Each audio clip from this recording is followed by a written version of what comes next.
So what we're going to do here is we're going to clean an area rug with a carpet bonnet method.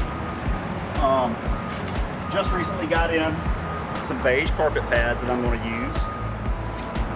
And of course, my favorite carpet cleaner split 1 to 32 in our bucket right there.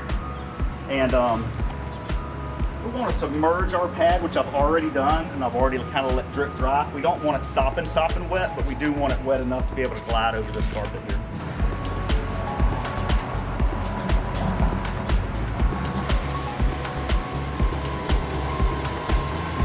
What's nice about doing this bonnet method is we don't saturate the carpet, so it dries rather quickly, and it works best for these area rugs.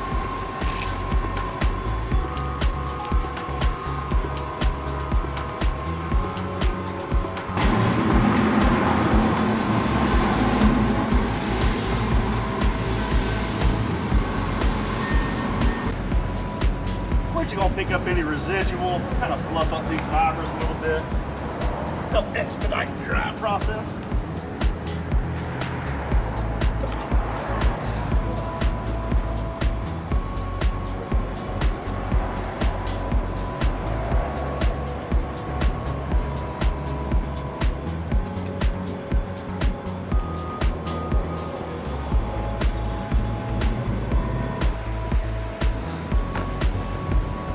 And there we go. We're gonna let it sit out in the sun for about an hour, let it bake a little bit, and that's a wrap.